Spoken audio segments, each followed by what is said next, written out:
Boots and Backstraps, brought to you by Homes by Shayne and produced by Danie Geo Productions. Today on Boots and Backstraps, we have national archery competitor and good friend Luke Agre. Luke joins us not only as our first guest of 2022 season, but our first competitor for our B&B archery contest. Shayne, Tom, Luke, Jill, our studio manager, and producer Danie shoot the same bow, competing to win the coveted title of the 2022 Boots and Backstraps Top Shooter.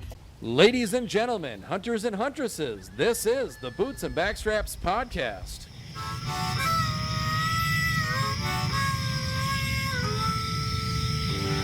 Come on now.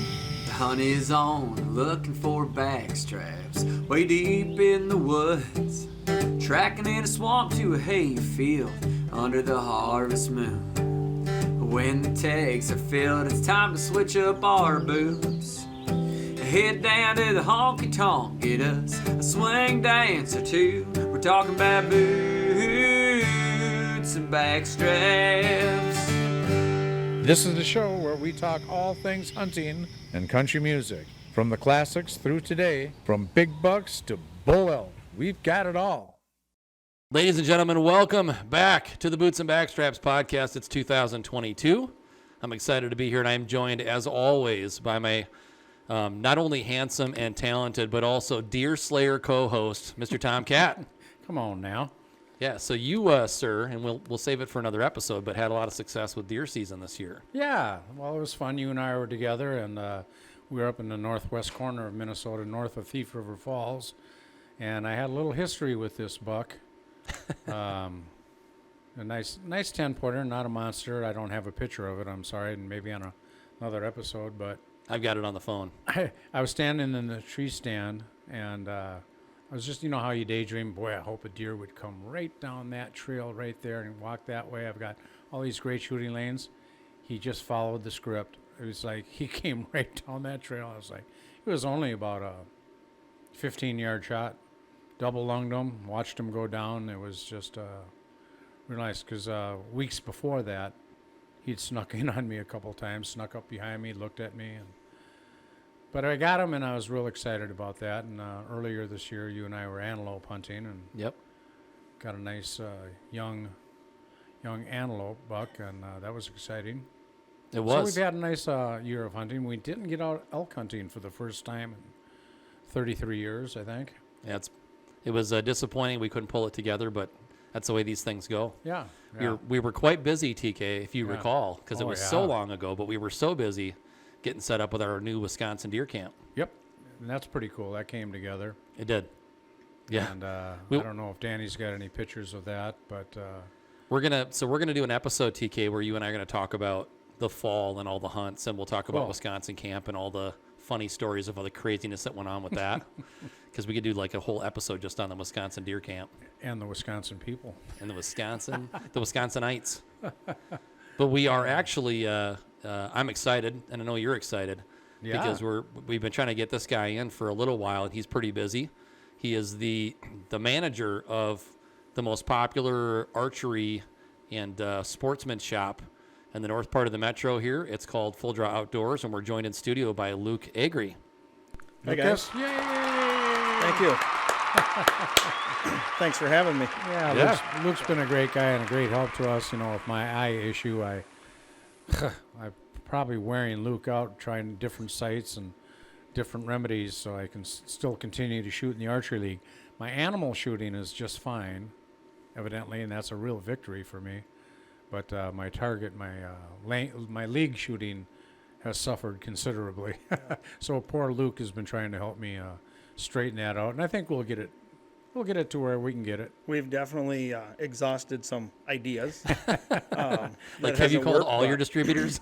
Almost.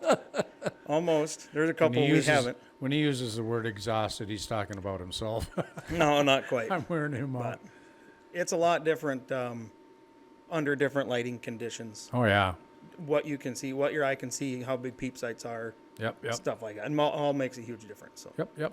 We'll get that figured out. And hell, if we go all the way back to the beginning, it'll be another episode. I made the joke while we were shooting outside, which we're going to talk about here in a minute, but that the color makes a difference, and I had no idea that was such a big deal, but I guess it is, Luke. Absolutely. Makes a huge difference. Tom and I were working on this just the other day. There's certain sights, fiber optics is what casts the light that you can see what your aiming reference is. Right. There's certain lights that cast in different colors. So we would take, for a guy like Tom, we would put a clear fiber optic with a light that changes colors. Maybe against a yellow target, he can see green better. Maybe against a brown target, he can see blue better. Would have the ability to change that. Yeah, instantly. with the eye condition that I have, it's a neurological thing, and typically you got red sights, yellow or green, like the stop and go lights, but blue, those for me, they all starburst really bad, but blue doesn't. So that's why I'm shooting blue, a blue pin. For the layperson, starburst just means that the light itself is less confined. It gets spread out more.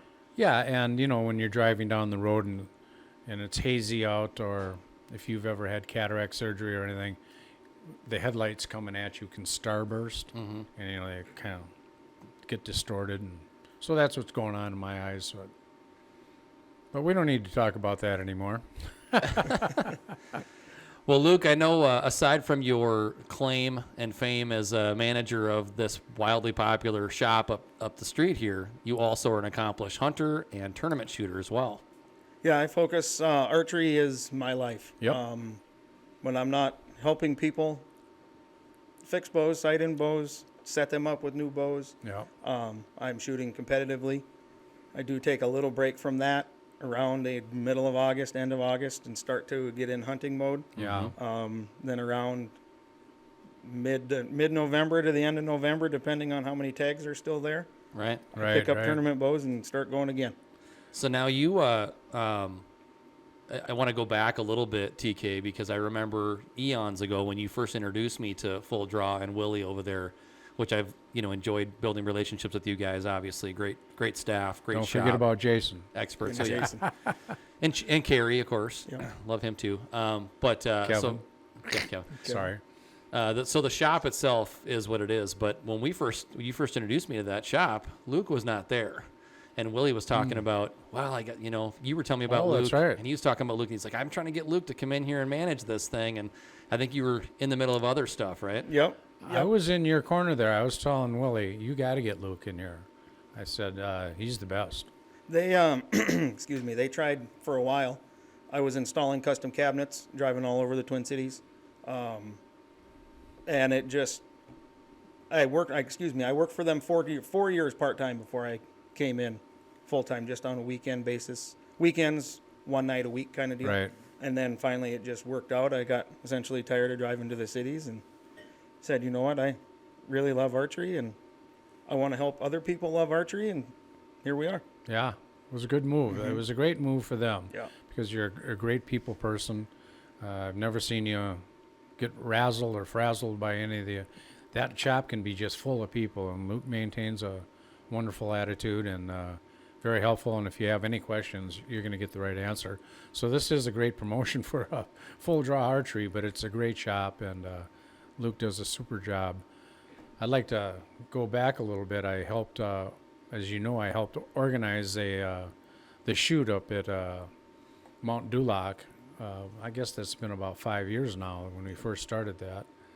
And I had the opportunity to watch Luke shoot in the competition there, and that, I don't know if that was our first or if it was I think it was our second year. I believe it was your second year. And you yeah. took second place in that competition. I was pretty impressed. Yep, and that was, so I haven't shot competitively very long. I started shooting when I was 18. I grew up in Alaska. Oh, you did? I did, yep. Oh, wow. And I took kind of a break when my wife and I moved to Minnesota. I took kind of a break. I didn't have a real good pro shop to go to. There was some archery, stores that sold archery, but not really a range, not a pro shop type atmosphere around. So I just kind of lost the drive to shoot. I still hunted, but I was one of those guys that pick up his bow a week before our season and shoot a little bit. And Does it still shoot? All right, good enough. Exactly. It's like Tommy Dre. Right. Yeah. And but that was, so specifically that situation you're talking about, Tom. We were standing there in front of 200-300 people probably Yeah. standing around. And did you have separate classes? Was it hunter and? Nope, it was all one at that point. Okay. No, Yeah. excuse me, it was not, because there was a bow hunter class, a Okay. bow hunter class and an open class, Right. and I qualified in. I believe I qualified in second to in the open class, and it was a winner take all. You have to hit to advance type format, and then we got down to the steel targets, Yeah. and the steel target. For those of you that aren't aware, a steel target is a hunk of steel with a round hole, sometimes different size holes. And if you don't get it through the hole, your arrow gets destroyed by the steel.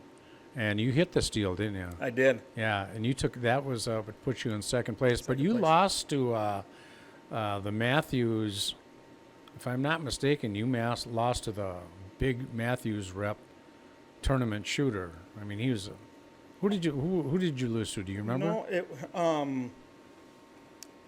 I do. His name is Matt. I think his last name is Haas. Matt Haas. I think he worked at the time. He was an engineer for Faradyne. Okay. Faradyne Outdoors. I'm pretty sure. Okay. But anyway, very accomplished shooter. Oh yeah. Very, very good shooter. And he made a great shot Yep. at a 1.5 1.25 ring on a steel turkey target at 45 yards. I think Oh it my was. It was a gosh. great shot. You're the only one standing there, and you can feel every eye in the place burning through you. And Yeah, if you're not used to being in front of a crowd, that's a tough deal. And that was my first experience with that, and that actually did help drive the feeling of that you have to make this shot. Yeah. Everything you practice for comes to this type of moment. And Shayne, I had a microphone, and he was like, Noonan, on the microphone. So that didn't help him. You're messing with him while he's. Oh, here we go. Yeah. So is this that competition? No, this is from this year. I was like, you got a pro staff? Factory staff. Yep. Factory staff. Matthews factory staff. Yep. This is at the same resort that particular event we were just talking about is. But this is, 3-4 years Into exploring the advanced. passion? Yep. And this is an event called the OPA. Its long name is Organization of Professional Archers.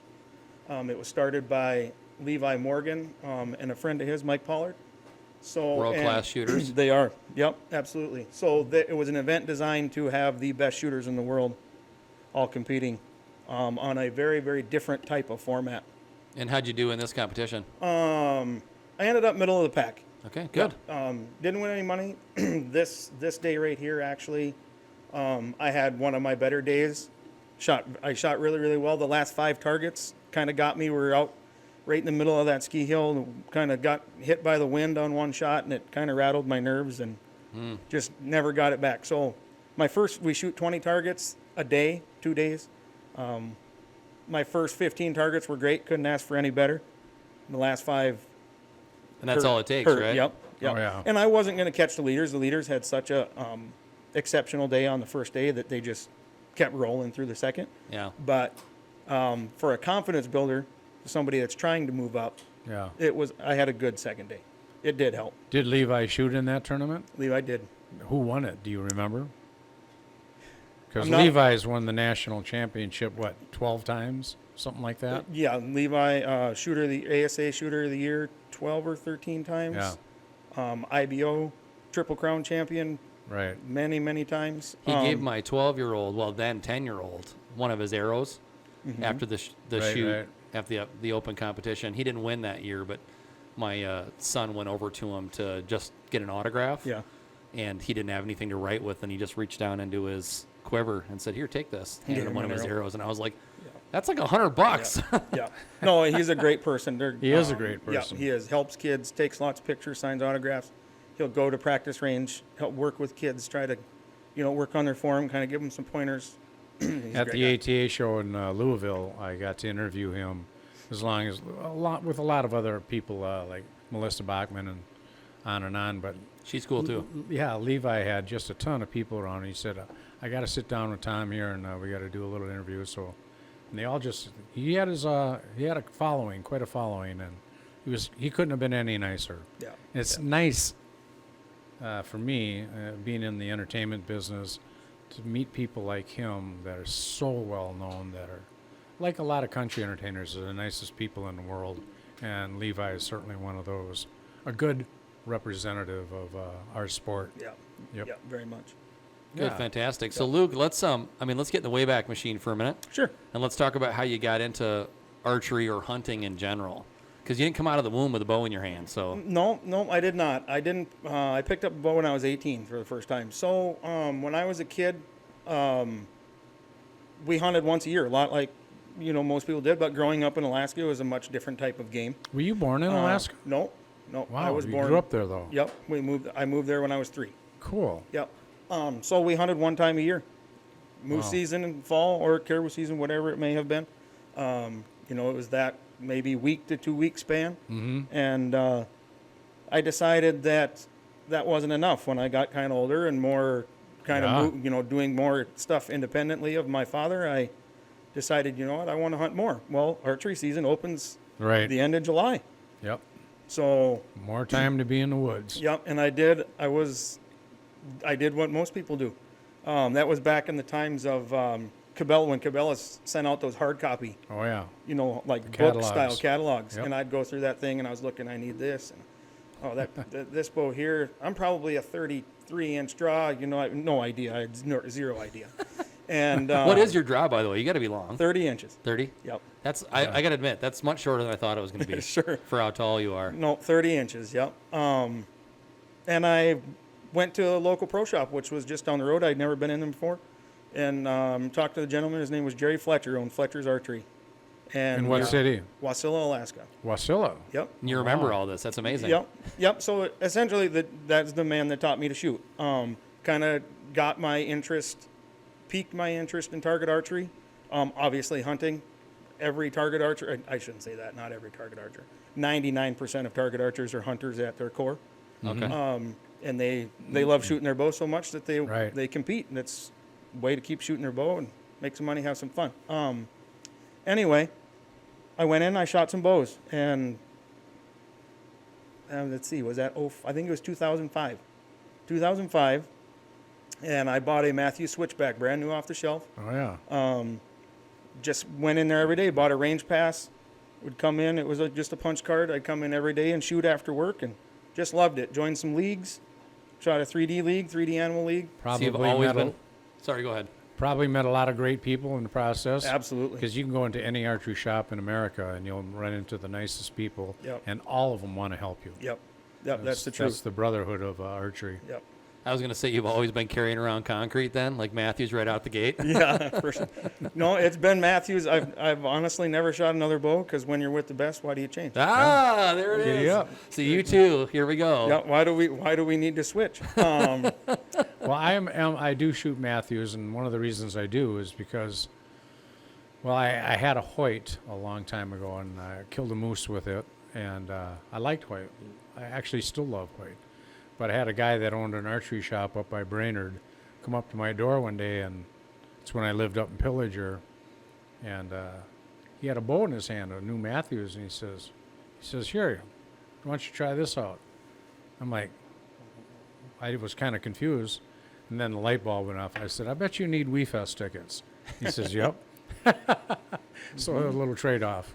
And so ever since then, I've been shooting Matthews. Yeah, it's a great bow. But Hoyt is a great bow, too, in my opinion. Absolutely. Interesting story. I was talking to Luke because my bow is 4 years old now, 5 years old, going on to that.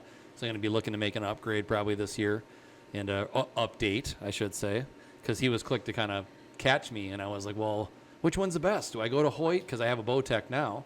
I go to Hoyt, do I go to Matthews or whatever? And he's like, well, look, I shoot Matthews, but the reality is all those brands, whether it's Elite or whatever, if you get their newest bow, they're all kind of about the same. Like, it just depends on you and how the bow feels to you. But from a technology standpoint, it's not like one is that much better than the other ones. Yep, they all have their different technologies, especially in the, say the last 4 years, they've all really advanced even more than what they already were. Yeah. Sure. But for a new shooter, old shooter, if you're not a brand specific loyal person, some people Like myself, I love Matthews. I'm going to shoot a Matthews. I know how they tune. The Ford Chevy guys. Yep. I know what makes them tick. I'm going to shoot them. Yep. I'm very familiar. They've never let me down. There's no reason to switch. But for guys not like myself, like yourself, Shayne, you come in and just shoot every bow. Go into any pro shop, doesn't matter where. Ask guys to set bows up for you. Say tell them if price doesn't matter. Say price doesn't matter. I want to shoot the best from all the bow manufacturers that you have. And I firmly believe this. A lot of customers hear me say that. You don't pick the bow picks you. Mm-hmm. So guy might come in thinking, all my buddies told me about a Matthews. I really want to look at a Matthews. And then they shoot a Hoyt. And man, that Hoyt feels really, really good. They end up leaving with the Hoyt. Or maybe it be Hoyt and then Bowtech. It happens every day. Cue the Harry Potter wand music. The wand chooses you, right? Exactly. It's I'm not the gonna same lie. That's exactly what I was gonna say, and I got so excited, and I didn't even have the microphone. I was like, "Move over, Kyle. I gotta." Yep, it's the truth. But I'm not gonna lie. I really, I mean, not to bring up, anything that we're, whatever. But I really liked that Genesis bow. Just saying. Yeah, that's a cool bow, and But you I've did never- really good with it. But I've never shot a Matthews, so, Oh, we can fix that. On a problem. future, copy that. Yep. on either this podcast or a future podcast, folks, you're going to see Danie, our producer, shoot 2 arrows for the very first time in her life. Never has shot a bow, never picked one up, and she shot 2 bullseyes right outside of our studio here, and we're all pretty impressed. Very, very.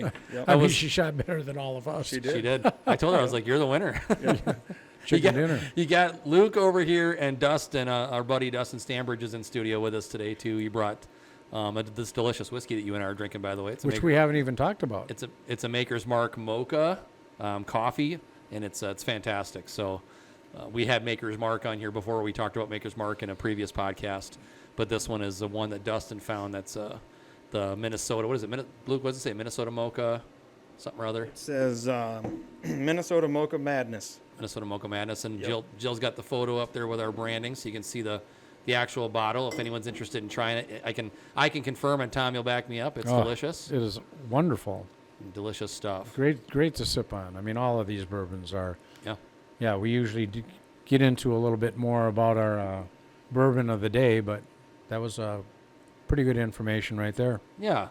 And I think what we'll do is we'll wait till we get to break, and then I'll talk a little bit about the competition, let you boys empty your bladders and refill your glasses. Going back to what we were talking about, being a mentor at my church and used to mentor at the prison, I've said that same thing to so many people that were maybe interested in archery, and young people especially. So if any of you are listening, I'd reiterate what Luke was just saying. Go to an archery shop. They've got so many different brands of bows, at least a half a dozen that are at the top level. And just shoot them. Find one that's in your price. Maybe even find a used one that's in your price bracket, because there's not an archery company out there that makes a bad bow anymore. No. You're going to find a bow that shoots phenomenally. I mean, this isn't like the old days. It's unbelievable. Yeah. I used to shoot in that 100-yard shoot at the game fair every year, and it was just fun. These big, tall, 6-foot-something guys with 32-inch draw length, and they've got these heavy arrows. They're shooting them. My arrow will have an arc. I mean, the old arrows would have a big arc at 100 yards. My arrow had a slight arc. But these guys are shooting laser beams at 100 yards with 33-inch draw. The arrow's probably flying 320, 340, and it's just feet per second, right? So when you tell people you're shooting in a 100-yard shoot, they go, "Really?" And you got to back them up and say, it's not really me that much. It's these new bows. And these bows are just so amazing now. With a little practice, anyone could shoot at 100 yards. Yeah, Did you see Luke's arrows? It was like... Oh, yeah, those are cheater arrows. Like a That's just rookies. 30-inch stack of dimes. Yep. That was like... It sure is. Yep. And you know why that is, don't you? I would only assume it's stopping power, right? No. The fatter... You know those rings on the targets? I mean, you got to shoot a rhinoceros. You need that. Right. Absolutely. If your arrow is a skinny arrow and you're outside that ring, then you got to take 10 points versus 12. Oh, yeah. But if you got a fat arrow and it touches that line, then you get the 12 points. Yeah. Correct me if I'm wrong. Well, that's 100% right. So it's just way to miss just a little bit more, Yep. and still catch the line. Yep. When it comes down to, there's certain tournaments that the Vegas Shoot, for example, the largest indoor archery tournament in the world, they're going to pay $50,000 to the winner. You want, and Shooting a telephone pole. they are, yeah, and not everybody does that. Some guys choose to shoot arrows that they feel are a little more forgiving, and they play with their setups and kind of decide what works the best for them. But you want to have advantages when it comes to. You bet. Yeah. So here's Luke with his telephone pole. Look at the size of that arrow. You can just see it. Can you go back and freeze frame that clip with the arrow like in the middle of the picture? Just go back a little bit, like right there. Look at the size of that thing. Huge. I mean, you got to be a big lumberjack kind of guy, Luke, to shoot arrows like that. No, not necessarily. I get tired just pulling that thing back. I've raised Luke's bow. It's got a lot of attachments to it. It was a little bit like a boat anchor for me. So can you just talk us through real quick? Pause that again, please. Talk us through. Obviously, that front section is a stabilizer, right? Yep. And that helps to keep the bow in balance when you're holding it out? Yep, essentially that's what it's doing. Stabilizers are, I kind of feel like they're misnamed, just in my definition of that. A stabilizer is meant to resist what they call MOI, moment of inertia.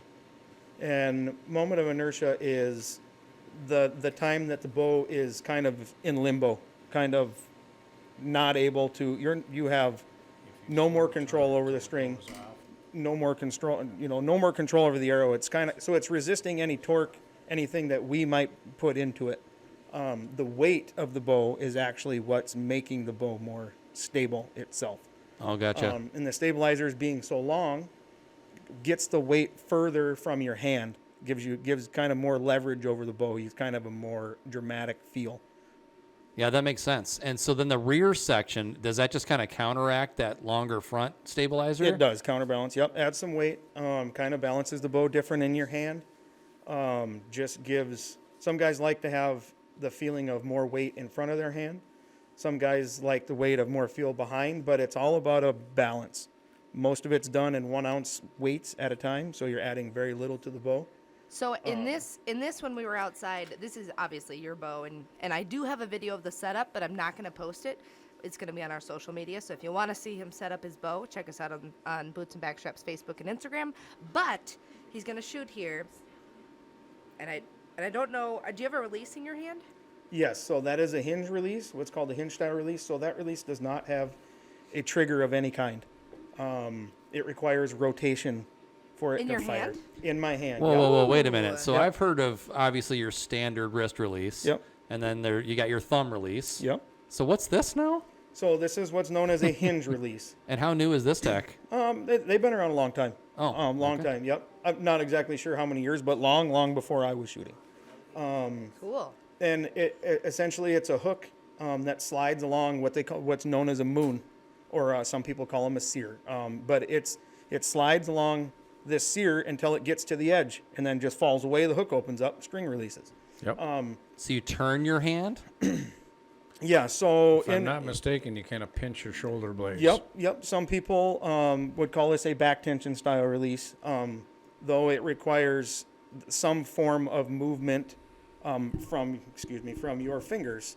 So what I like to do is keep tension in my back, keep pulling back tension against the bow, and then I squeeze my fingers down.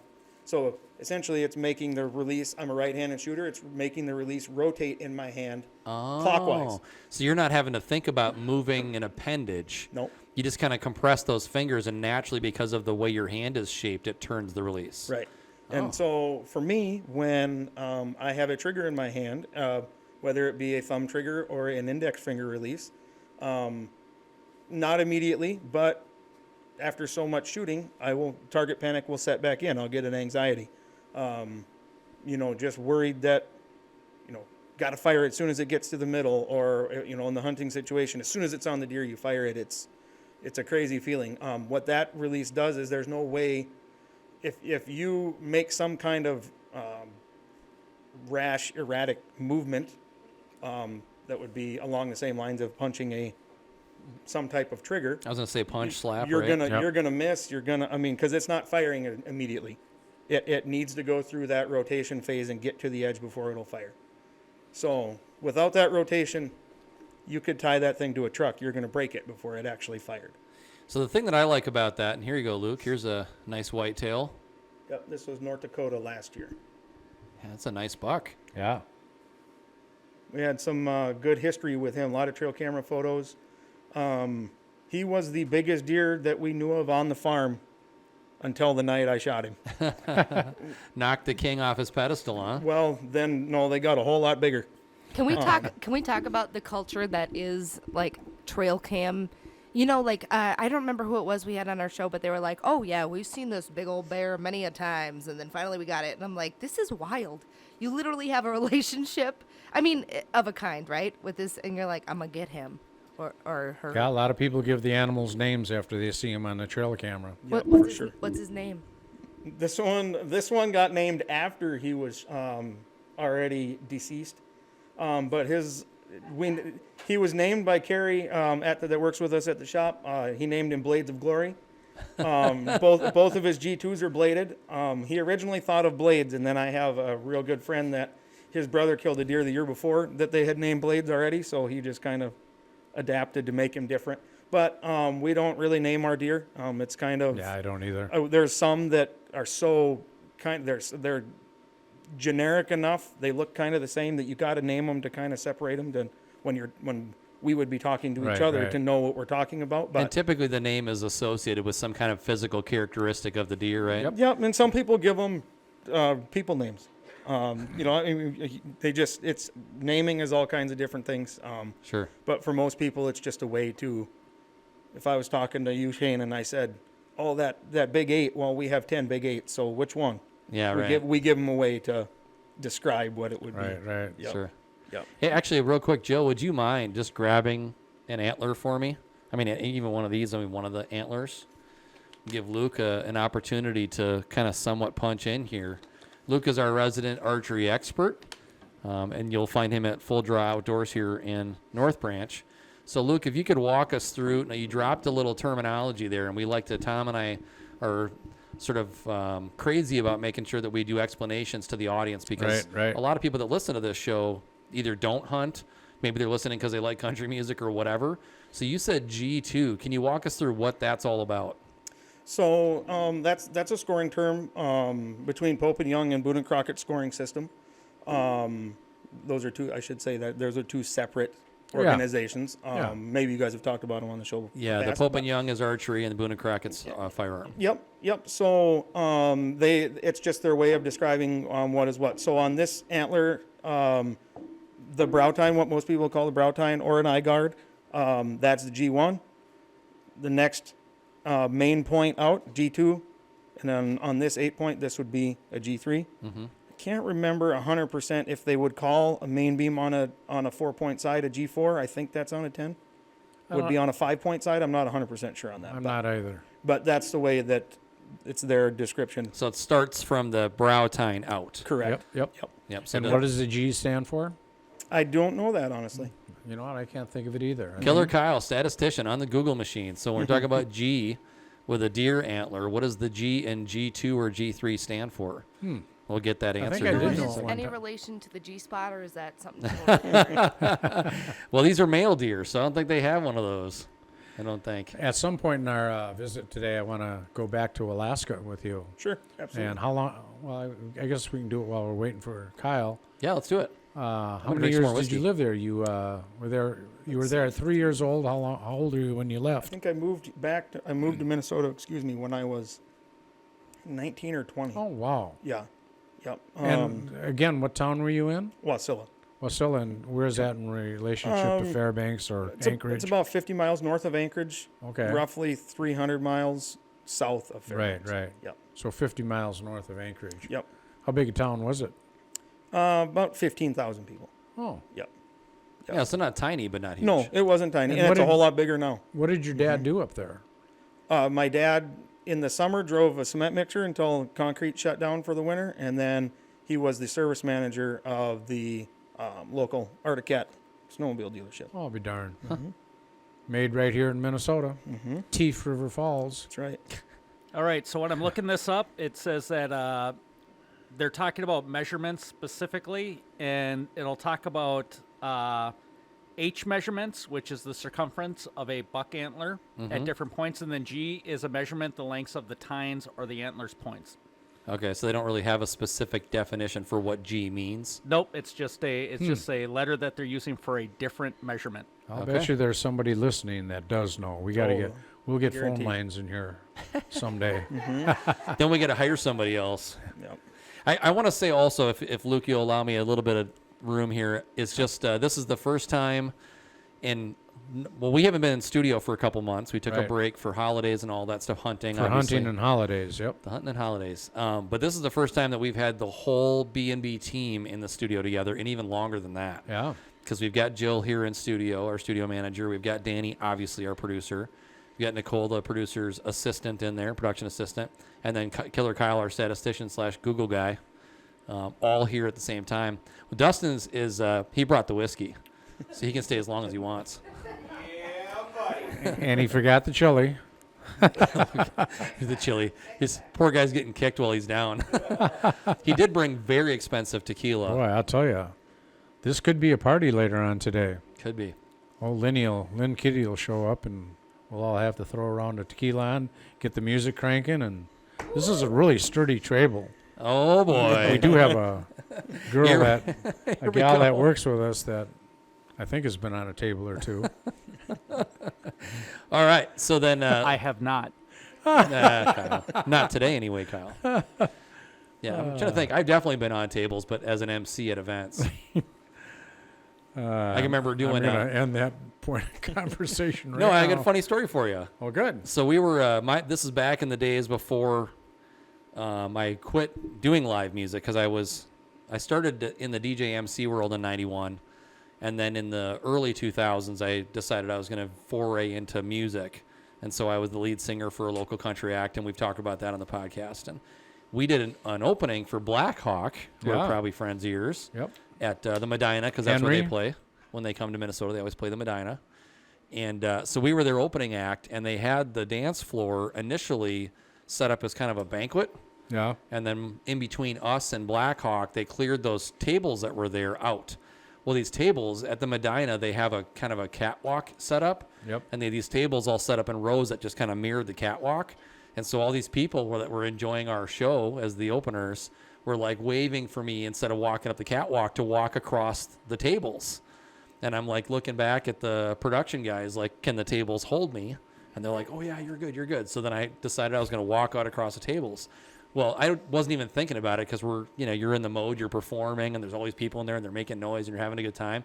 And then after we finished our set, the live sound engineer, good friend of mine still to this day, Kevin Reed, came up to me and he's like, you a-hole. And I was like, whoa. I'm like, what? And he's like, when you went out on that catwalk, you were right in front of the speaker stack. I had to grab your mic and like turn it way down. So he's like, yeah, there was about like 3 minutes there where you were walking on that table where no one heard you. And if you walk in front of a speaker with your microphone, you get amazing feedback. Sure. Yeah. So I had no idea. Like, I just performed like everyone could hear me. And apparently I found out, half hour later. He said, hey, Mick Jagger does it. Right. So that was really funny because like the band was, they didn't know because they're listening to my voice through their in-ear monitors, not through the house speakers. So when he turned it down just in the speakers themselves, the live speakers. So everyone else on stage could hear me like I was still singing. I could hear me like I was still singing, but everyone that was out there couldn't hear anything except me just sitting there like mouthing the words. Lip syncing. Yeah. That's when they knew you were a lip syncer. Yeah, right. Yep. Damn, my Milli Vanilli ruined. So you moved to Minnesota. What brings you guys to Minnesota? So my entire family was born, raised in Minnesota. The reason that we moved to Alaska was my grandparents had went there. I don't remember why Grandma and Grandpa moved to Alaska, but they did. My mom and dad went on a vacation there to visit them and decided they liked it and moved. Oh, So I'm a huge fan of Below Zero on Discovery Channel and National Geographic. They've got a half a dozen different shows about Alaska and the people living there. I watch all of them. I can confirm he made me watch a few episodes. He did. Oh, Yeah. I keep thinking to myself, if I was younger, I would do that. And I have a real close friend, Tom Blajeski, Yep. where we stay up in Blaisdell. up in Newfoundland. His son, Tyler, Tyler. moved to Alaska, I don't know, 4 or 5 years ago. Man, he's killing caribou and moose and grizzly and just living a life, and he just absolutely loves it. And he comes back home for the deer season, but he goes back. What a great life he's living. I'm just kind of jealous and thinking I would love to have done that. This is your opportunity to take a shot at him. Do you want to take a shot? Because I know you want to. At the Blaisdell? No, at Tyler. You remember the That freezer? prick. He brought down moose meat, and the other prick, Wheels, Yeah. brought up a bunch of walleye, and we ate spaghetti that I brought, but they didn't want to pull out the good stuff until we were gone. Because they were staying a whole nother week. Sure. So they waited till we left. We'd been there for a few days already. So then he Break sent the me good stuff a out. card or a text. And he says, "Boy, we're enjoying this walleye and moose meat. Wish you were here." Wow. That's dirty. Oh, That is dirty. I'm going to get him back for sure. That So- was dirty. So this is my first time going up to this Minnesota deer camp. Tom and the other Tom invited me to come up, which was great. And it's a beautiful, 4,000 acre property, and they've got stands already set up. They've been hunting it for 30 or 40 years, so they know where 40. the deer are. Sure. It's great. It's fantastic. If you're a deer hunter, this is paradise for Minnesota. Yep. So anyway, we go up there, and we'd been there a day, and then day 2 is when Tyler flew in from Alaska, as he mentioned. Mm-hmm. And Tom, goes over, gives him a big hug. They haven't seen each other in a while, I Year. guessed. And he introduces him to me. So I stick my hand out to shake the man's hand. Now, I have what I would consider to be normal-sized man hands. Would you say I have small hands? No, I wouldn't say Like that. normal hands, right? Yep, normal. This man's hand, and he's like maybe an inch taller than me. He wrapped his fingers all the way around my hand to shake my hand. I felt He's like I got- was shaking hand with he's got Andre the huge Giant. mitts. Yep. That's funny. These were cast iron frying pan hands. They Yep. were huge hands. They are. I got distracted. He was like talking to me because Tom had just introduced us. Yeah. And I'm like looking in his eyes and extending my hand. And as soon as he wrapped his hand around my hand, I was like, I forgot he was talking. And I'm like, oh, sorry, man. And that's funny when you see him jump out of the shower. The hands are big, but a little winky on them. That's really funny. That is getting even. Well played, sir. It's a beginning. That was beautiful. Yeah, absolutely enormous hands. Sure. You'd think he's 7 feet tall with as big as his hands are. That's funny. Or he's tall. He's probably He's about got to 6. be 6. No, he's more than 6. No, he's like an inch taller than me, and I'm like Okay. 5'11" and a half. I'm curious why Tom's watching him get out of the shower. Well, He watches all of us. it's a hunting camp, Okay. and you've never seen the most amazing thing in the world to see when a man jumps out of the shower. He's only got one ball. He's just got this extra skin. It's You know way too much about that stuff. I know. Yeah. You know what the crazy thing is? I still chafe, which is wild. Like the other day, I remember Yeah, what did you give me when we were in deer camp? That monkey dope or something? monkey butt. Monkey butt. You know monkey butt? Is that the powder, yeah. I've heard of it. Yeah. Oh, it's Or great. seen, yeah. It's great. Well, it's Works funny. good. I wanted to put it on myself, but he wanted me to bend over so he could shoot that powder up my keister Sure, there. yeah. That's a little weird. He Well, was going to show you the application process. I was surprised. But at his, you did it, so I was surprised at his lack of Go ahead. cleanliness back there. I'm like, you having trouble? I said, are you having trouble reaching back here? 'Cause it's As long as pretty you're dirty. back there, can you pick a couple of them berries back? This conversation victim really needs or to be edited. volunteer. Oh no, we're keeping it. The Tom. longest This is butt solid, crack I've ever seen. Solid gold. That's funny. Hey, what's with the long face? Yeah. He's talking to the horse. Dad joke. With that joke, how's it go? The horse walked into the bar. Bartender said, "Hey, what's with the long face?" Right. Yeah. All Exactly. right. All right, so I think we should go to break here in a second, but I would really love, Tom, we have selected an amazing picture that is on the table that we would love to hear your stories about. Okay, this is a part of the episode that maybe you've seen or maybe you haven't seen, but For 35 years, I hosted the world's largest country music festival up in Detroit Lakes, Minnesota, the WeFest.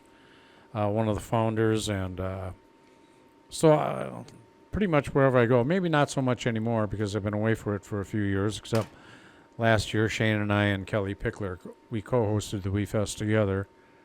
But everyone would always say, well, what's so-and-so like? What's so-and-so like?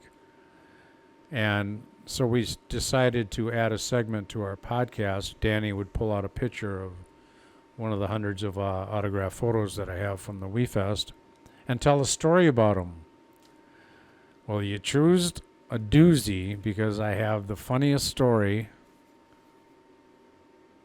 Here are the Judds. Well, I'm sure everyone knows who that is. Naomi and Winona. That's very early Judds. Yeah. They were so fun. Look at how young Winona looks, especially. Before I tell this story, they're great. I mean, they're just fun. He's going to preface the story. They're fun people. I got to preempt this story because I had worked with them at other shows, and we got to know each other pretty well, and we would banter, and they're like practical jokers, okay? So I know this. We're giving each other shots. Well, I'm sitting on their bus one day, and I'm sitting between Winona and Naomi, and Naomi, the mom, is sitting here. She's so beautiful. And Winona was on my right, and our photographer was right in front of us. And he was taking pictures, and Naomi said, Tomcat, you smell great. What do you got on? And I looked at her, and I looked at Winona, and I said, you know, sitting between you two, I've got a heart on, but I didn't think you could smell it. Now, I talked to my wife about telling that story, and I swore, I don't think you should tell that story live on the podcast. So we'll take a vote here as to whether or not that's going to make it through to that's staying in. That stays. Luke, so what do you anyway, think? I think that's gold as well. Two of the greatest gals. I mean, every year I would go out on stage and give Winona flowers after they separated, you know.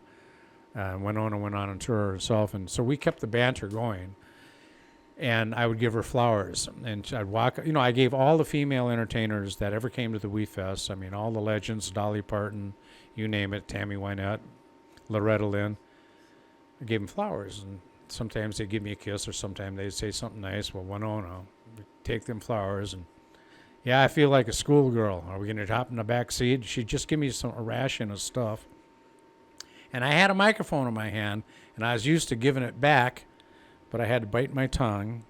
Because you're on the stage. Because I'm on stage, and she's the star, and so I never really gave it back to her, and she would say something like, some mother's children, and anyway, we always had a lot of fun together, and that's my Judd story, so forgive me if I offended anybody, but I guess there are other podcasts to listen to. Yeah, if that's the most offensive thing they've heard today, then they're probably not getting out of their house too much. After I said that, Naomi's like, pow. And Winona's shaking her head. Anyway, it was fun. That is fun. All right, so we are going to go ahead and go to break here, Luke. Give everybody a chance, as I said before, to empty their bladders and refill their glasses. We have food that we talk about on the podcast, so we always get a spread in for our guests, so please partake in that, especially that elk maple sausage that's up there, because it's amazing. Courtesy of Mark's Meats. Yep, I'll be going back into that myself. And while we're on the break here, we are going to talk a little bit about our archery shoot that we had with Dustin and with Luke, and actually the ladies jumped in on this as well. So we'll be right back here in just a few minutes, so stick around. We'll be right back with more Boots and Backstraps.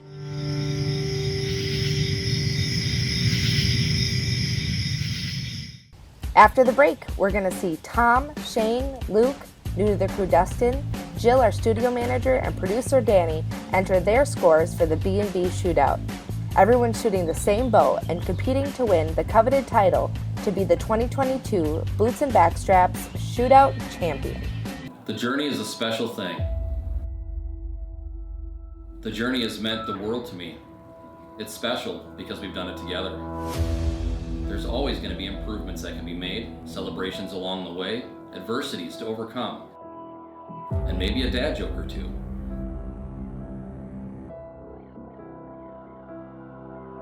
If I learned anything about the journey and our time together, it's that you've just got to take it all in and do what's right. continue to grow, continue to live in the moment. The journey is never ending. I'm excited to take this next step in our journey together.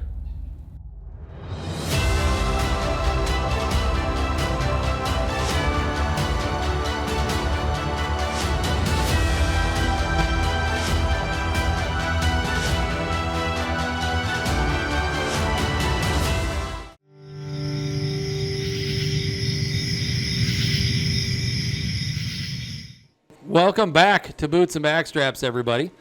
We're back from the break, and we've still got Luke Agre in studio. Glad you were able to stick around with us here, my friend. Yeah, it's a great time. We got a lot to talk about still. But before we roll back into you and hunting and target shooting and all the evolution, because Alaska. because in the last half we did a little rabbit holing, which we do, right, TK? Yeah. Which is fine. We like that. We like We're the not rabbit holes. professionals. No. Anyone that thinks we are, got you fooled. If you could speak for yourselves, that'd be great. Thank you. Yes, we have a professional studio producer, but not so much the talent, obviously. But so we got into this, like, you're in Alaska and you're moving back to Minnesota, where you were born, where your family's from, and we're going to kind of take off from there. But before we do that, we do want to talk about this shoot that we had before we started today. Sure. So we, as part of our sort of relaunch into the new year and everybody coming back into filming the podcast regularly as we were last year, we filmed 30-something episodes last year. Pretty exciting for us and had a great time doing it. Looking forward to this year. But one of the new things that Danie wanted to do, our producer, Danie Geo Productions, was to have kind of a shoot-off with archery. And it's evolved a little because when we first talked about it, is everybody would bring a bow, everybody take a shot, whoever got closest to the X, kind of keep points or whatever throughout Wins the and year. all expenses paid vacation to Beldenville, Wisconsin. Right. Right, exactly. Your first round on us. You get like a little wooden chip you give the bartender for a tap, a Miller Lite. We're big spenders around here. I thought it came with the monkey butt powder. The There you monkey go. butt. Yep. Your free lifetime subscription to Monkey Butt. We could do a quick promo for that. But no, so we it changed a little bit, as you saw today, where it's you get to shoot your bow, but then you also have to shoot the bow that you brought, which is Genesis, is that right? Genesis, right. And Genesis, this particular bow, is, as you mentioned in the video, which we'll show, is kind of a anyone can shoot it kind of Yep. thing. Yep, 100%. It's One size fits all. Right. It's the same bow that's used in the National Archery in the Schools program, or NASP program. It's meant to fit absolutely anybody. Tom Yep. could be shooting it 1 minute, hand it to Shayne, you could shoot it. There's no setup process, no sights. You can put sights on them, but the way they normally are shot, no sights.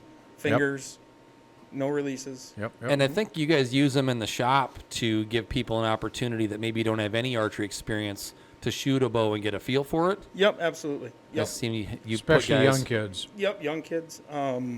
People that just say, somebody might come in and say, boy, I want to shoot, I want to try shooting, but I don't know if it's I want to have a monetary commitment to it. So do you have a bow that we could try? Absolutely. Set them up with just some shop arrows and a Genesis bow and just let them fling arrows down range and see if they like it. Yeah. So I can't imagine that you get too many people that pull that thing back, even a Genesis bow, and go, yeah, I hate this. I'm just not going to do this. no. Yeah, that's fun. I was actually, as I was saying it, trying to think of one. If somebody didn't eventually stick with archery, and pretty much everybody that tries it. You get bit, right? Yeah.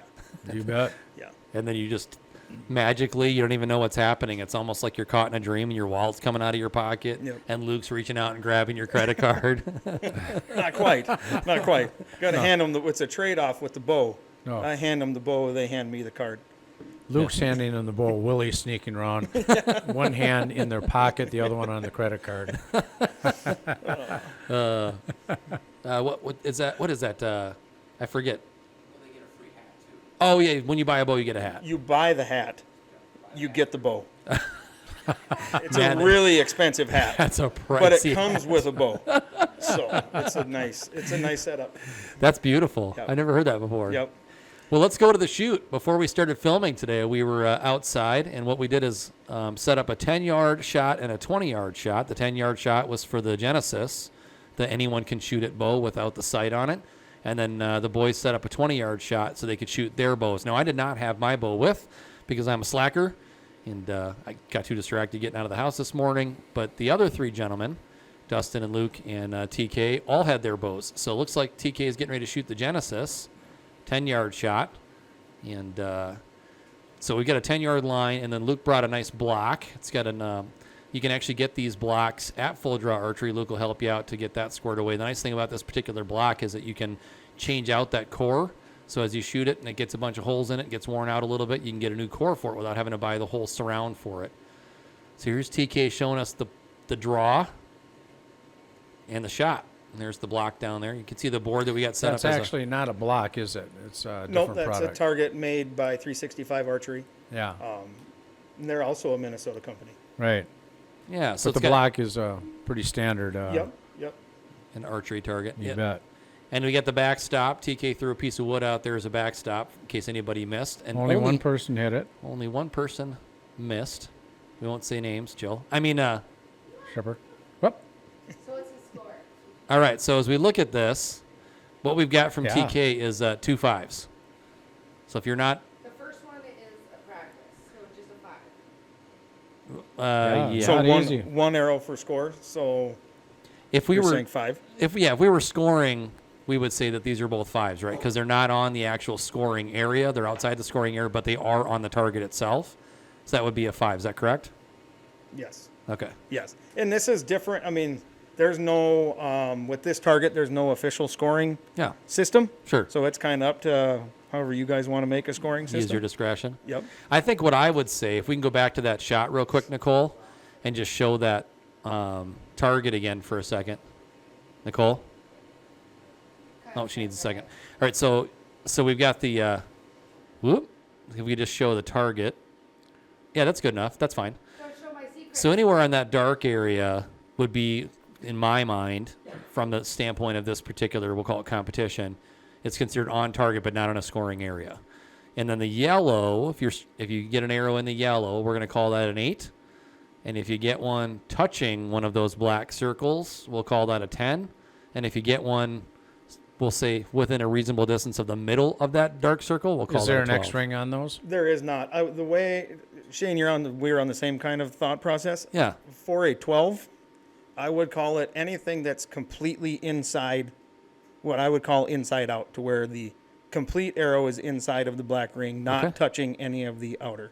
All right, so that's what we'll do. Going forward, we'll use our resident professional's opinion. If you're touching that black circle, you'll get a 10. And if your arrow is completely inside the black circle without touching any yellow, you'll get a 12. Right. That sounds good to me. Yes. What's the 8? The 8 is going to be anything in the yellow but not touching one of the black circles. And then anything that's touching the dark area on the perimeter but not touching the yellow is going to be a 5. Anything that doesn't hit the target but hits the backstop is just going to be a golf clap. If it hits the backstop but not the target, it's a golf clap. So here's me and my first shot. Now, I feel a little cheated because TK was helping the ladies line their shots up, and then as soon as it was my turn, he walked away. Well, you're halfway there.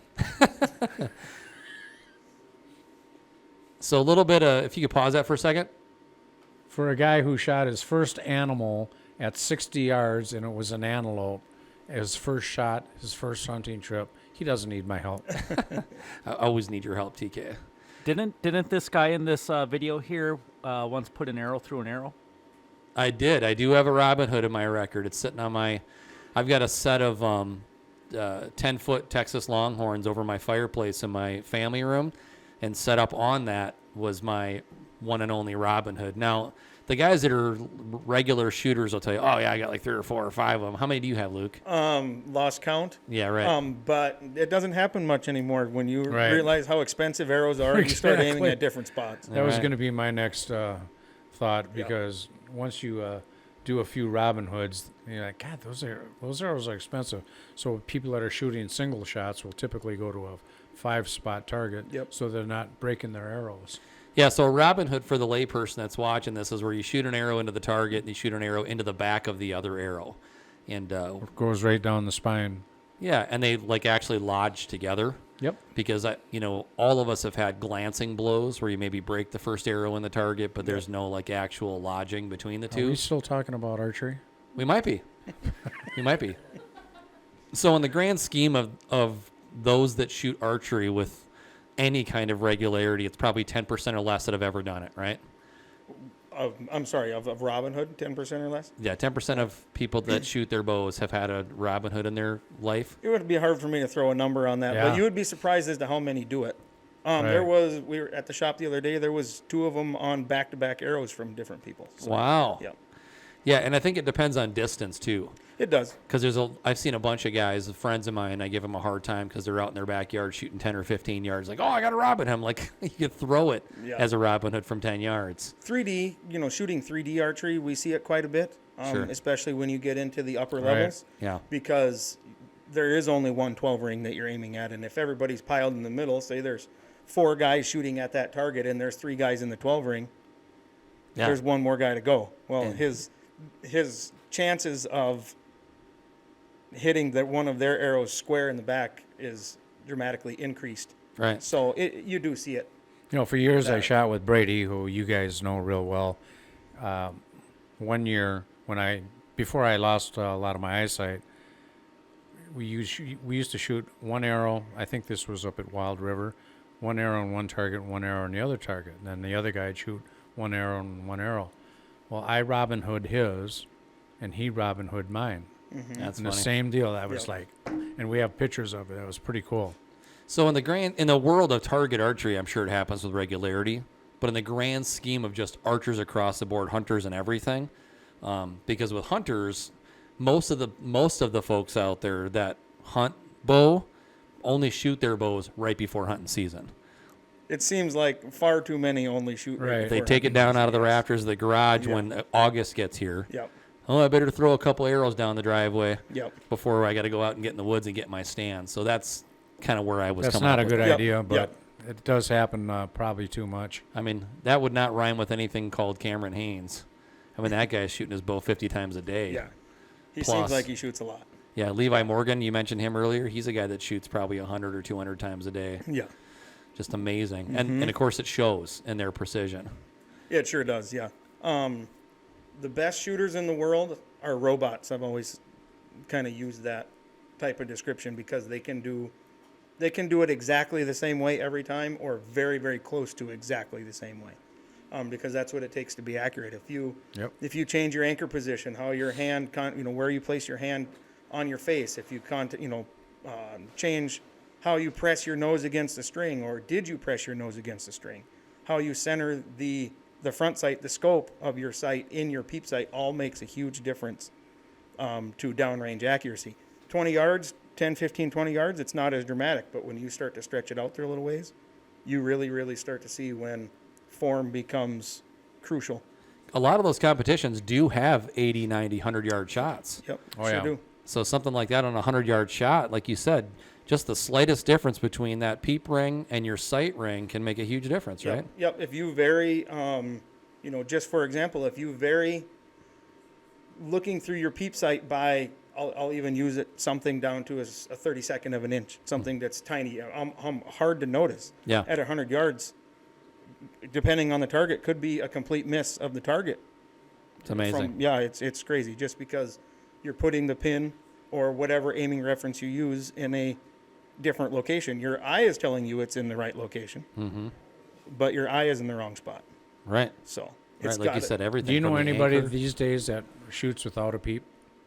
very, very few hunters nowadays prefer to shoot without a peep. I'm considering it. Yeah, and it's for the, because it's one, a lot of the guys that I know that do it were very traditional, Yeah. for years, traditional archery. Right. Shot recurves, longbows. It just feels very natural to them to aim without Right. some form of, something to line up, a rear sight of any kind to line up. Well, that's a topic for another time. I wanted to talk to you about that. Maybe eliminating my peep because of my eyesight. So. What? No more peeping, Tom? And in doing Where's that, my rim shot? in doing that, Tom, that would be the ultimate form of perfect, repeatable form. Right. I'm thinking execution maybe the same way. And for those of you that don't know what the heck we're talking about, that aren't into archery as much as we are, maybe adding a kisser to the string and eliminating the peep. Because with my limited eyesight now, I need all the... that eliminates a lot of light. And It does, yep. so anyway, I'm sorry. Yep. No, you're good. Let's go back to the competition here. You know, before you jump to that, I just want to ask, because you bring up peep, and as soon as I think of that, I think of those delicious marshmallow snacks that Shayne loves so much. But what is a peep? Yeah, it's not a little marshmallow bird that you eat around Easter, despite everyone's disappointment. What peep is it's a small ring, usually plastic, right, Luke? Yep, plastic or machined aluminum. Yep. And it goes into the string, and it's your first point of reference as you draw the string back, and your eyesight goes through that small ring first before you see the sight that's attached to the bow. Yep. It's essentially the same concept as open sight rifle, BB gun, whatever. Most hunters have shot something like that. It's a rear sight. Yep. It's the rear sight on a rifle. It's the same type of concept. Lining a rear sight up with a front sight. Yep, there we go. All right. So I think I shot once already, or is this the first shot? This is your okay, it's the second shot. And I have to comment on the very, very great release hand execution. Thank you. Very, very calm, smooth, relaxed. So I'm going to call that a 50. Does that seem It sure looks like a 50. Yeah. It sure no, does. I guess without a middle circle on there, I don't know. It's tough to tell from that angle if that would be a 10 or a 12. It's a good shot. Yeah, it sure is. If I'm guessing at that, I'm saying that's completely inside. All right. Oh, yeah. Yep. We'll go with Luke. It's a 12. 12. Who's next? Better to be lucky than good. Danie, show yours. Yeah, who is next in the food chain here? We'll get through everybody's shots. Okay. And then we'll come back to Luke. Oh, boy, there's some good news. I think it's great news. Dustin. Dustin was a guest on our last show that we did. See, he puts all of his fingers right underneath. He's also the only southpaw. Yeah. Shooting a right-handed bow, I might add. And we have not aired his segment yet, but we will soon. When this goes out, we will. Dustin used to be my partner up at Gander years ago. Got great follow through. Do you see that? Yep, he sure does. Riser didn't move at all. So unfortunately, D-Man, that's going to be an 8. That's an 8.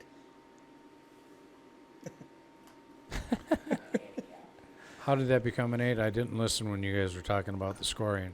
It's in the yellow area without touching any of the black circle.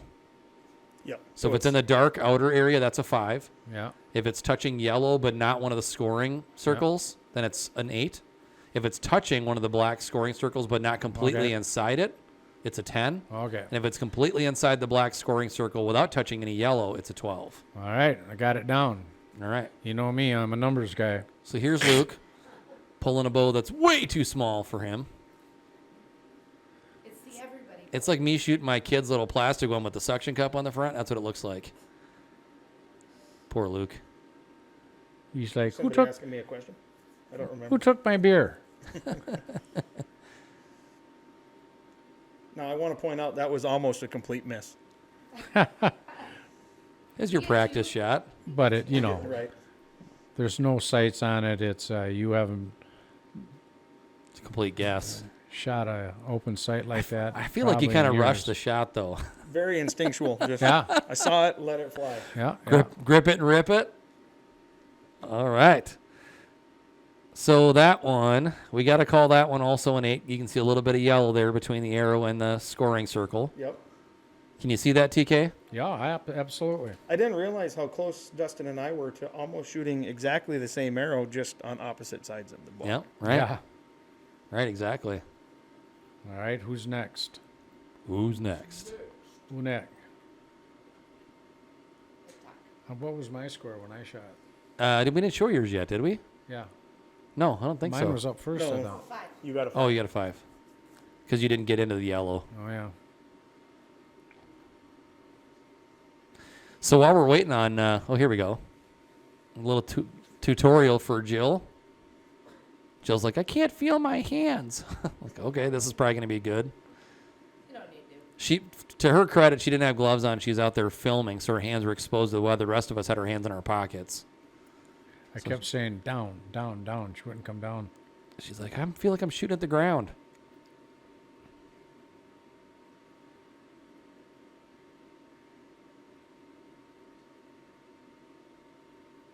Down, TK, down. She's holding that a long time. Do you see this coaching? He's standing behind her, giving her the 101. Now, she did miss the target completely and hit the backstop on that one. But that was probably a combination of her hands being cold and having to hold it so long. I think she ricocheted off the target, didn't she? I'm not sure. So in the second one, she's got a lot more confidence. You can see it in the draw. She's ready to go. Lynn Kitty's here now. She should have shot. But maybe we can still get her doing that. She's got a Robin Hood. I actually have it in the other room. And look at that shot. Yeah, so that one is most definitely. Oh, go. See, I think that glanced off the target and went into the wood. Yeah, so that's a 12 because that one's in the middle and not touching any yellow. And because she was aiming at that, we definitely give her a 12. Yeah. On a scale of 1 to 10, Jill, you're a 12. Ooh.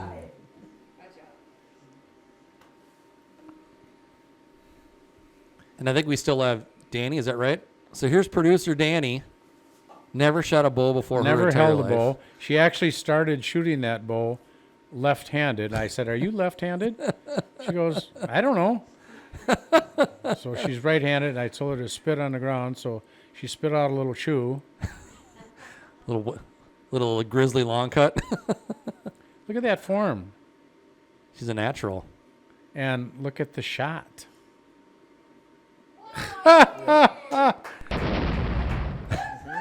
That's great. That is an excellent shot for a practice shot, especially. I wonder how she would have done left-handed. She looked pretty comfortable doing it. Mm-hmm. Maybe she's an ambi. Luke with a little correction there. Is she buried in the whisker or what? Yeah, the arrow was pushed down into the whiskers of the rest. Oh. And then we're going to zoom in on this one. Her first 2 shots with a bow ever. Both. Wow. So that one's a 10. Yep. Actually, looks like they're both 10s, actually. Yeah. She wins. She wins, for sure. Both 2 arrows. 10s. Maybe after we're done or between sets today, we'll have Lynn go out and take a shot. Give it a try. Yeah. She used to shoot with me in a league once. Long, long time ago. She shot a Robin Hood and she goes, "Oh, no, did I break something? Am I all right?"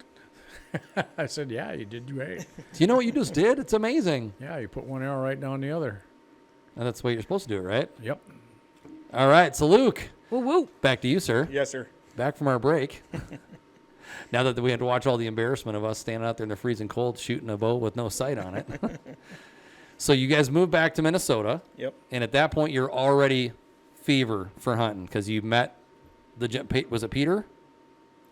The gentleman in Alaska with the archery shop? No, Jerry. Jerry, sorry. Yep. So you met Jerry. Jerry added a little gas to the fire. Yep. So He did. So when we moved to Minnesota, we moved to western Minnesota. We lived out kind of on the South Dakota-Minnesota border, not far from Watertown.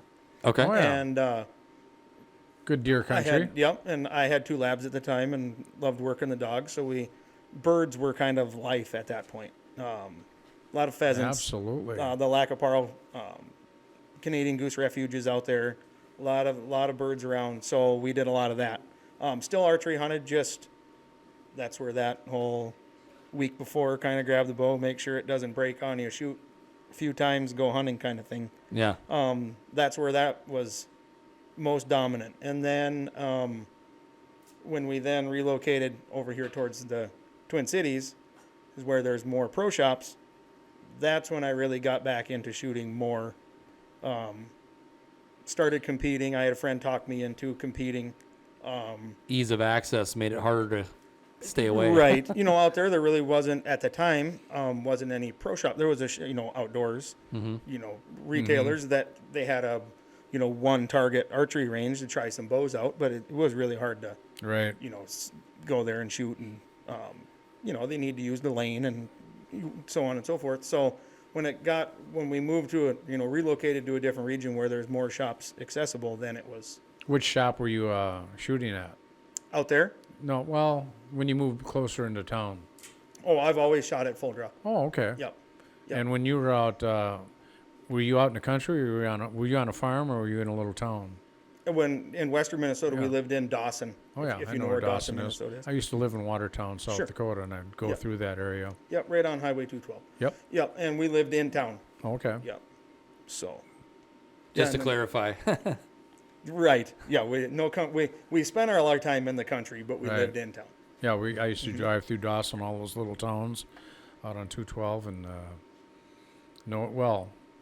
Yep. So then you moved. Where are you living now? Because I heard you say that you had to drive to the cities every day. So. Yep. North Branch. Oh, you're out Just right east- here. Yep. Just east of North Branch. Yeah. So in 2016 is when I really started, kind of my competitive journey. Sure. I had a friend talk me into shooting a state level indoor tournament, which is held every April, the MSAA. So is that 3D or is it just block? Not block. That was but bales.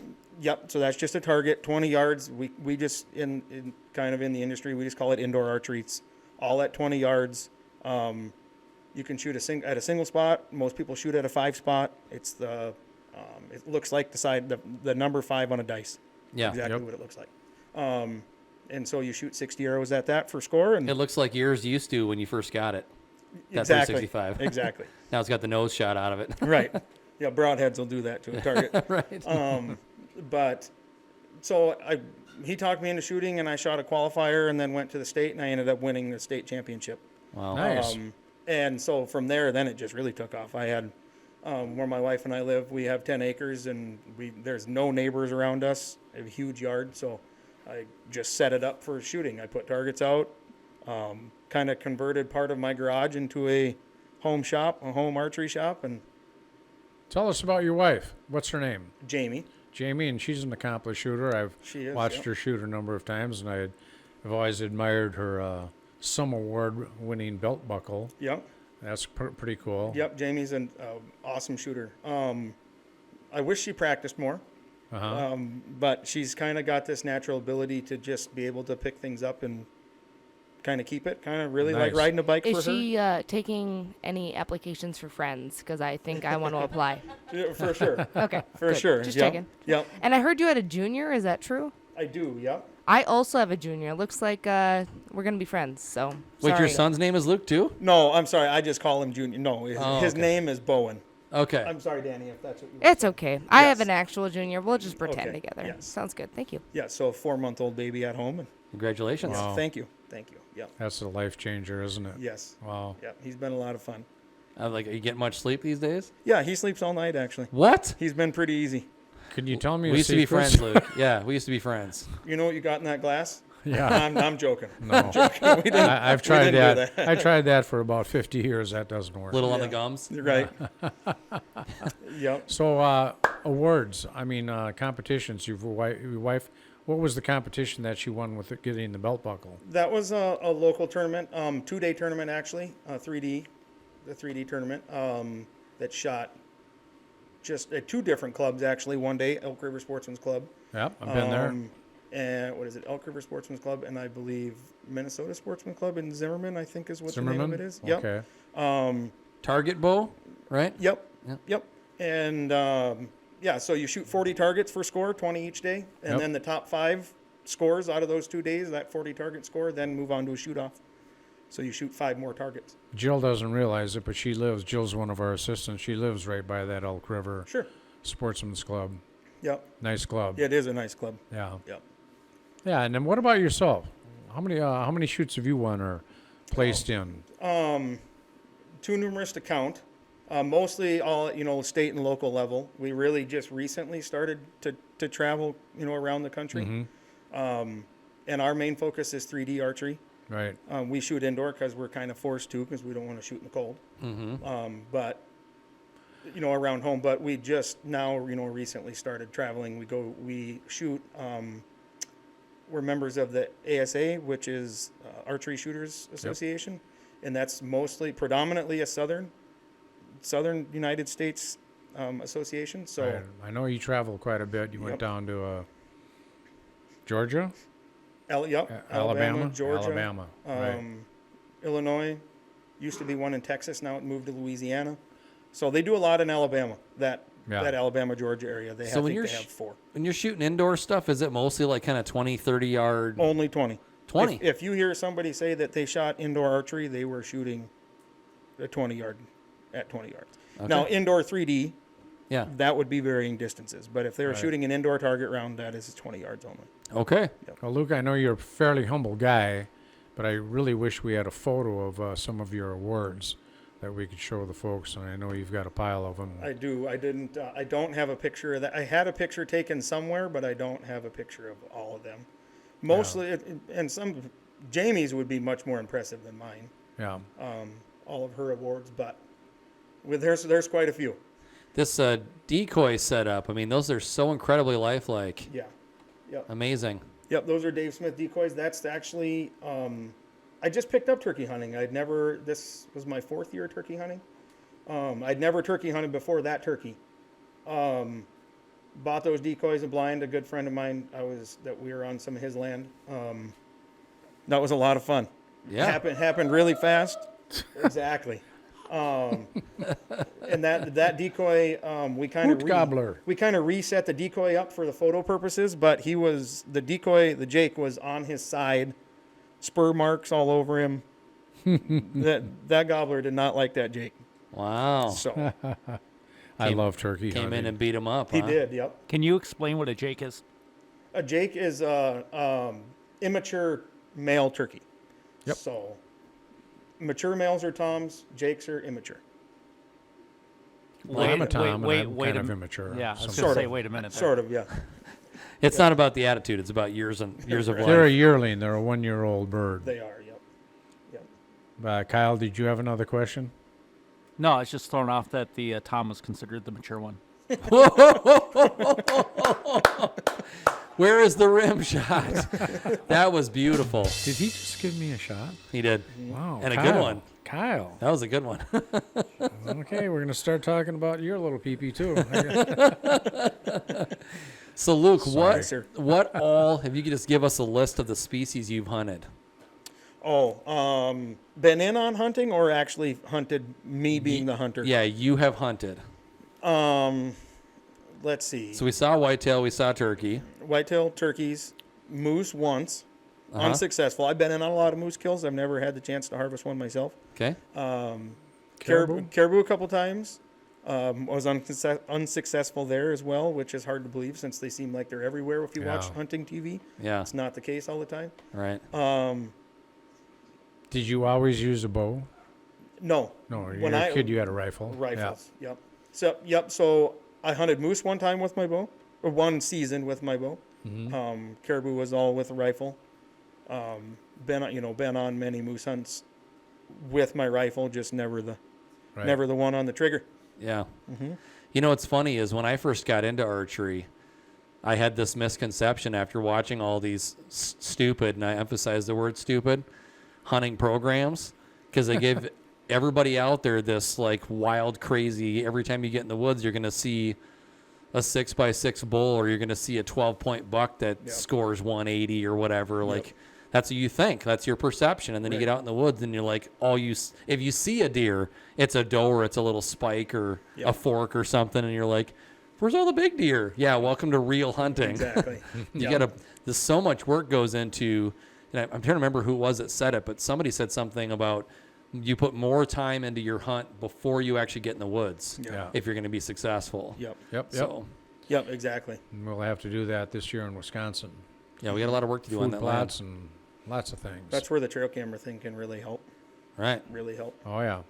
So You bet. Not even just inventorying, but just seeing deer patterns, you Yeah. know, in certain area. Maybe, you guys have probably experienced this if you have any cameras at all or have in the past. You might put your cameras out there in July and you have bucks every day. There's this maybe even the same buck. He just keeps walking the same kind of area. You might see him at different times, but he's in the same area, and then all of a sudden something switches. They move to their fall pattern, and he's not there anymore. Mm-hmm. Yep. They just trail cameras can be a great asset to Yeah, they're, understanding what your deer are doing.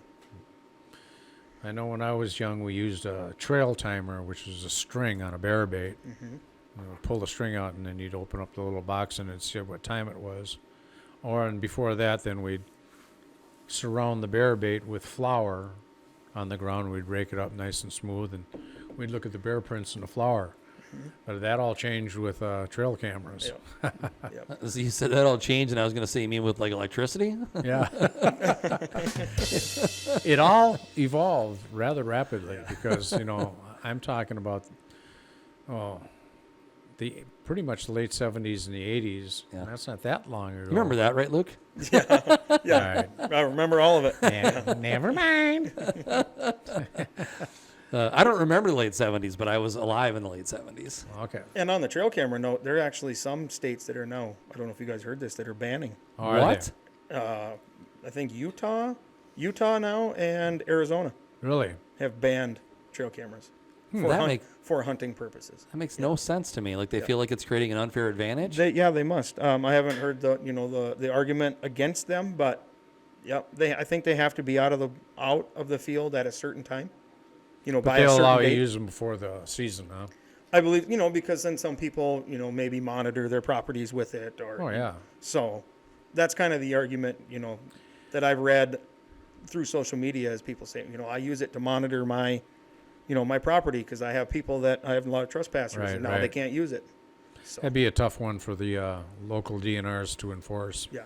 I was just looking that up. Nevada and Arizona, full bans in those states, and then Montana, Kansas, New Hampshire, and Alaska have partial bans. Okay. No, looks like you're not going back to Alaska, brother. No, I like trail cameras. All right, boys, it's been a lot of fun, but we got to bring this plane in for a landing. You bet. Yep. And so, first of all, Luke, thank you so much for coming in and joining us. Oh, you're very welcome. It's Thanks great for to having see me. you and to get to spend some time with you and talk, hunting. We're all passionate about hunting. I think when Luke gets back home, I'd like you, Luke, to take a photo of some of your awards. And I know you don't like to boast, and that's a wonderful quality. And I think most archers are pretty humble. And take a photo of your awards and your wife's awards and ship them over to us. Sure. And we can add them into and the then episode. we'll add them into another episode. Yeah, absolutely. We start talking about archery, and oh, by the way, Luke, here's some of his awards. I think the folks would like to see that. Sure. Yeah, it's Yeah, no always fun. problem. It's the other thing you have to remember is that when you're in the mode that you're in, where you're an accomplished archer, you've been hunting and shooting your bow forever, and you do so much in the way of mentorship and helping folks through the shop, through Full Draw Archery in North Branch. But there's another side of it. Like, people need inspiration too. And that's why people like to see Tiger Woods make a putt on the 18th, or Right. Michael Jordan make a shot at the buzzer, and the last game of the finals. Like, those kinds of things are super exciting for the lay person. Yep. So for us to get Or to see Danie putting 2 in the X. putting 2 in the X. Yeah, for sure. And I think, especially on that note, I kind of a great example of that was me starting out, watching guys like, say, we'll use Levi Morgan as an example, Yeah. make shots that, I can't believe he could do that. Jaw It's droppers. crazy. So you realize it's possible, but, you're at the point, me specifically, was at the point that I couldn't do that yet. Yeah. And then you get to the level through practice, the dedication, the practice, and the learning of how to do that. It kind of, where you said the inspiration, to see that you can do it. There's guys that can do it. So you just got to kind of go out and learn how to do it. Yep. You don't get as much like actual TV or social media or whatever coverage. Right.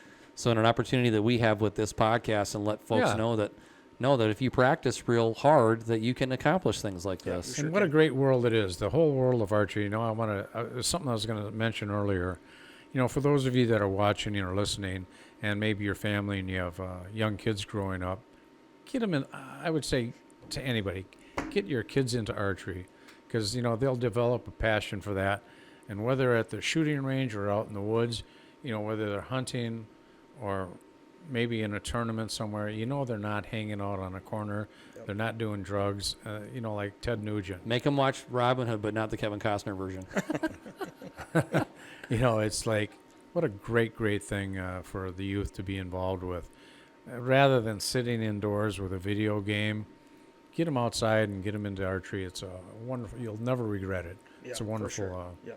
we're all passionate about it, but like Shayne said, I think any kid that picks up a bow, they're going to get hooked. Yeah, they really do. Yeah. And there's, many people come in the shop and say, for example, a husband and wife comes in, the husband's looking at a bow. And we would always go to her and, say, how come you don't have a bow? Well, I don't want to hunt. Oh, there's many people that choose just to shoot. Yeah. Shooting's very, to yourself, it's very, almost zen-like, you know what I mean? It very, you kind of be with you and your thoughts, and it's very relaxing. And I've helped many people, men and women and children, that don't ever plan on hunting, that just love just aiming at a target and shooting. It's very relaxing for them. Watching the magical, mystical flight of the arrow. Exactly. Right, absolutely. Yep. Yeah. Yep. All right, folks. Well, thanks for tuning in to our first episode of the year, Boots and Backstraps 2022. If you have any questions, comments, or snide remarks, you can send those to bootsandbackstrapspodcast@gmail.com. Don't forget to stop by our link tree, where you can get into all of the different platforms that we're on, all the audio platforms, all the video platforms, including YouTube, Spotify, and all the podcast options. And we want to take this opportunity again to thank Luke for joining us today. TK. Hey, folks, whether you're belting out your favorite country song or you're out in the woods pursuing your favorite game animal, I encourage you to use that same passion to pursue the Lord. He'll teach you to shoot straight. Thanks for joining us, and we'll see you next week. Come on now. The hunt is on, looking for backstraps, way deep in the woods, tracking in a swamp to a hay field under the harvest moon. When the tags are filled, it's time to switch up our boots. Head down to the honky tonk, get us a swing dance or two. We're talking about boots and backstraps.